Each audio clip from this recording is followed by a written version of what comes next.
Aquarius, let's see 29 अक्टूबर 2023, 29 अक्टूबर 2023 का divine message, goddess guidance, universal message क्या है। आज यूनिवर्स आपको क्या गाइड करना चाहते हैं। ये गाइडेंस आपके किसी पर्टिकुलर सिचुएशन के लिए हो सकता है, या ये आने वाले टाइम में जो कुछ होने वाला है आपकी लाइफ में उसके रिगार्डिंग हो सकता है कि सिचुएशन को आपको किस तरह से डील करना चाहिए। और 29 अक्टूबर आज के दिन जो भी चीज़ें होने वाली है उसमें किस तरह से आपको लाइफ को देखना चाहिए, पेश आना चाहिए, रिएक्ट करना चाहिए, ये गाइडेंस उस रिगार्डिंग हो सकता है। सो लेट्स सी एक्वेरियंस 29 अक्टूबर का गाइडेंस देखते हैं। इसी के साथ हम अक्टूबर के महीने को भी ऑलमोस्ट खत्म कर चुके हैं। थोड़ा सा टफ था अक्टूबर का महीना, बट इट्स ओके। अच्छा और बुरा हर चीज़ जो है वो एक साइक्लिक पैटर्न है और हम जानते हैं इस चीज़ को, इसलिए हम एक्सपीरियंस ले रहे हैं। और आई होप कि मेरे दिए हुए गाइडेंस ने आपकी लाइफ में थोड़ा बहुत जो है पॉजिटिविटी लाया होगा। मैं ये सब चीज़ें आपको इसलिए कह रही हूँ क्योंकि अभी 30 और 31 का दिन बाकी है, बट मे बी आने वाले 2 दिन में आपको ये रीडिंग ना मिले। थोड़ा सा मैं ब्रेक लूँगी 2 दिन का। बेसिकली मैं बाकी की रीडिंग्स कर रही हूँ नवंबर के महीने की, और मैं जैसे कि आपको पहले भी बताया था कि मैं एक चैनल जो है ओपन कर रही हूँ, तो ये अक्टूबर की लास्ट रीडिंग है। हो सकता है कल भी आपको रीडिंग मिल जाए, 30 तारीख की भी मैं जो है कोशिश करूँगी पूरी तरह से रीडिंग करने की, अदरवाइज हम नए महीने में अब गाइडेंस देखेंगे। ऑलराइट, चलिए लेट्स सी कि यहाँ का गाइडेंस क्या है Aquarius. We have feather, okay, we got the 2 cards, witch and lioness, sorry. Then we have nostalgia, number 33. So 33 नंबर आपके लिए सिग्निफिकेंट हो सकता है एक्वेरियंस।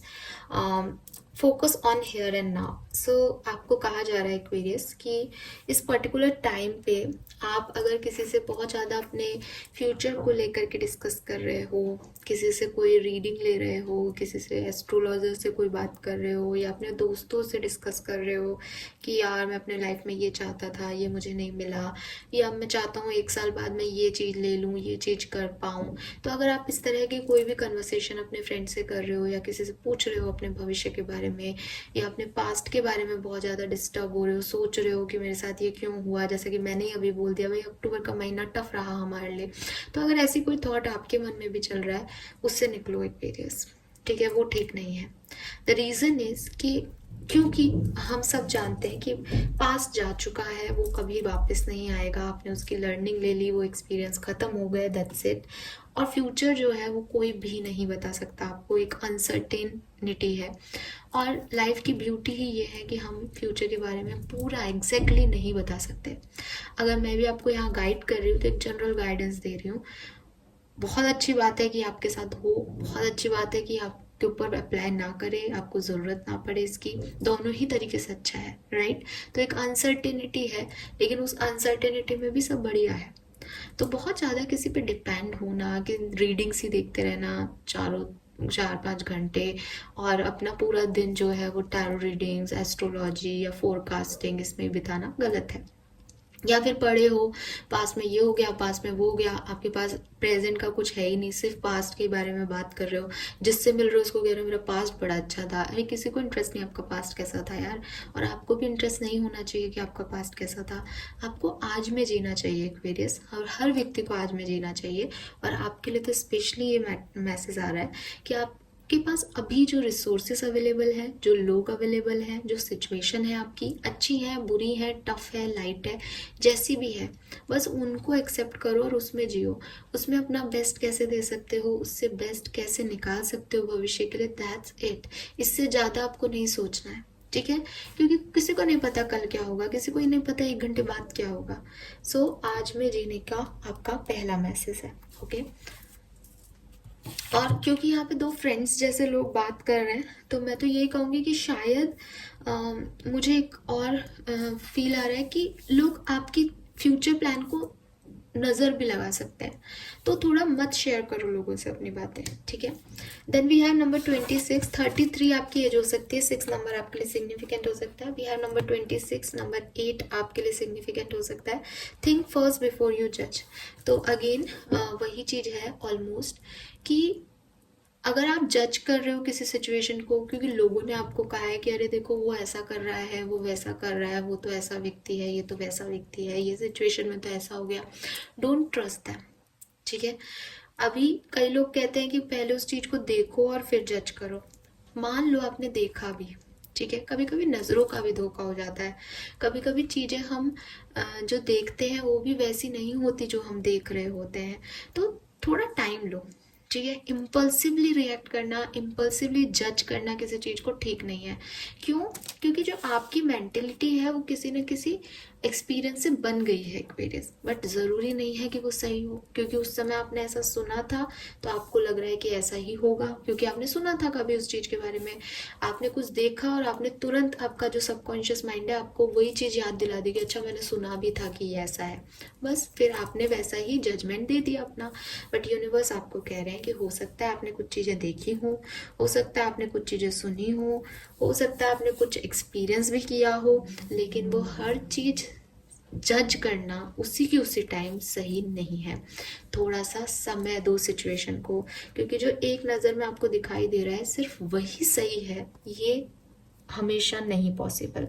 ठीक है। इसका एक एग्जांपल मैं देती हूँ, पहले भी दिया है मैंने, कि अगर कोई छोटा भाई, मतलब एक बड़ी बहन है और छोटा भाई है, और बड़ी बहन जो है वो हर व्यक्ति बस सोसाइटी में यही बोल रहा है कि अरे छोटा बच्चा आने से देखो बड़े को इनसिक्योरिटी हो गई। अभी वो बच्चा उसने गोदी ले रखा है और वो गलती से गिर गया। अभी हर व्यक्ति ने क्या परसेप्शन कर रखा है कि ये जान के गिरा देगी क्योंकि ये इनसिक्योर है छोटे भाई से। तो वही चीज़ आपने जज कर ली कि अरे इसने जान के गिराया होगा। ज़रूरी नहीं है कि उसने जान के गिराया, वो खुद भी एक बच्ची है, उससे गलती से गिर गया। राइट। तो ऐसा लाइफ में कई सिचुएशन हो सकती है जिसमें आपको लगे कि यार ये व्यक्ति गलत है, ये मेरे साथ बुरा कर रहा है, इसने मेरे साथ इनजस्टिस किया, बट ज़रूरी नहीं है। क्योंकि आपने ऐसा देखा है, ऐसा सुना है, तो आपको वही चीज़ें समझ आ रही है।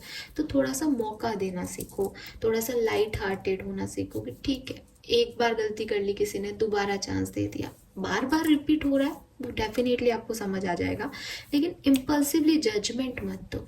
ठीक है।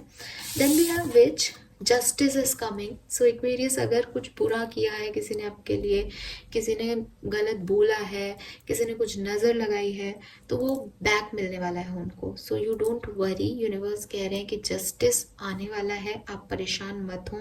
अगर आपने भी किसी का बुरा किया है तो आपको भी कर्मा मिलेगा, और अगर किसी ने आपके साथ बुरा किया है तो उनको भी कर्मा मिलेगा। सो यूनिवर्स आपको यही कह रही है कि अगर आप जस्टिस को चाहते हो, अगर आप किसी लीगल इशू में फंसे हुए हो, पर्सनल लाइफ में अपने लिए जस्टिस चाहते हो कि चीज़ें क्यों मुझे नहीं मिल रही, क्यों मेरे साथ खराब हो रहा है जबकि मैंने तो अच्छा किया है लोगों का, so don't to worry, justice आ रहा है और वो आपको मिलेगा। लेकिन ये कार्ड सेम टाइम पे दूसरी चीज भी कहता है कि अगर आपने कुछ गलत कर्म किया है तो भाई कर्मा इज अ बिच, कर्मा जो है वो बूमरैंग की तरह है, वो आएगा, आपके पास भी आएगा। अगर आपने गलती से भी किसी का गलत किया है तो वो आपको भी भुगतना पड़ेगा। तो जस्टिस इज नॉट कि आपके साथ कुछ अच्छा हो रहा है, जस्टिस इज लाइक जो कर्म किया है उसका फल मिलेगा।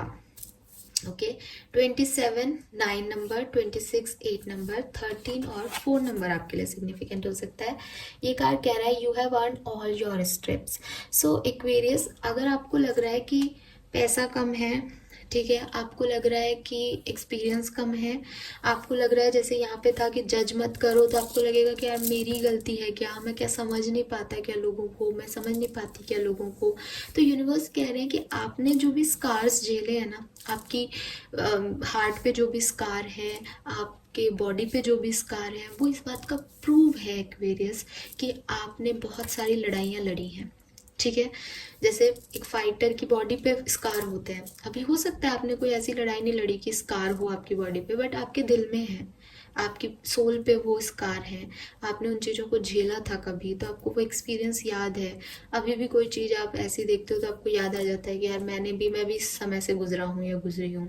तो वो जो चीज़ें हैं ना वो आपके एक्सपीरियंस हैं, और उन सारे स्कार्स में जब आप उनसे निकल रहे थे, जब आप उस समय को देख रहे थे, तो आपने अपने आप को हील किया है। वो बैंडेड लगाने वाला कोई और व्यक्ति नहीं था, ठीक है। ऑफ कोर्स अगर कोई एक्सीडेंट का केस है तो डॉक्टर ने किया होगा आपका मरहम पट्टी, लेकिन जो एक मेंटल हीलिंग होती है ना, वो आपने खुद को खुद दी थी। आप खुद उस युद्ध से निकल के आए हो। तो आज आपको ऐसा क्यों लग रहा है कि आप इस सिचुएशन से नहीं निकलोगे? तो यूनिवर्स आपको याद दिला रहे हैं कि आपने अपनी लाइफ में जो भी एक्सपीरियंस झेले, स्कार का जो भी ट्रीटमेंट किया, जो भी हीलिंग की समय समय पर हर तरह की सिचुएशन में, वो आपकी खुद की अर्निंग है।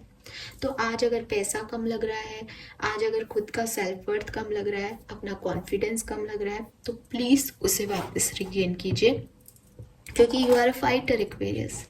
ठीक है, ये पहली सिचुएशन नहीं है आपकी ज़िंदगी में। ऑफ कोर्स आप एक स्मार्टफोन चला रहे हो, यूट्यूब देख रहे हो, आप 17-18 साल के तो होंगे मिनिमम, ज़्यादा के ही होंगे लेकिन मिनिमम कह रही हूँ। तो 17-18 साल का बच्चा या कोई भी व्यक्ति, उसने 17 साल का एक्सपीरियंस लिया। आप 15 साल तक अपने पेरेंट्स के साथ रह सकते हो, पर 2-3 साल में तो आपने बहुत कुछ देखा होगा, अच्छा बुरा समय। तो वो सब आपने खुद ने किया है, आपने खुद ने अर्न किया है उन एक्सपीरियंस को। और अगर आप बड़े हैं तो पता नहीं लाइफ ने आपको क्या क्या दिखाया होगा एक्वेरियस। सो अपने ऊपर सेल्फ डाउट को छोड़ो और इस चीज़ को महसूस करो कि आप कहाँ से कहाँ पहुँच गए हो। राइट। सो अपने ऊपर कॉन्फिडेंस रखो और आपको किसी की ज़रूरत नहीं है। आप अपनी हीलिंग भी खुद कर सकते हो, आप अपने लिए अपनी लाइफ भी खुद बना सकते हो, आप अपनी ज़रूरत की चीज़ें खुद अर्न कर सकते हो।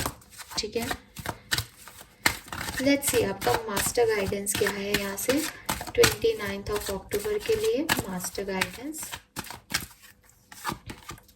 yes, wow, it is the perfect time for you to start new project, assess new idea and give birth to a new condition.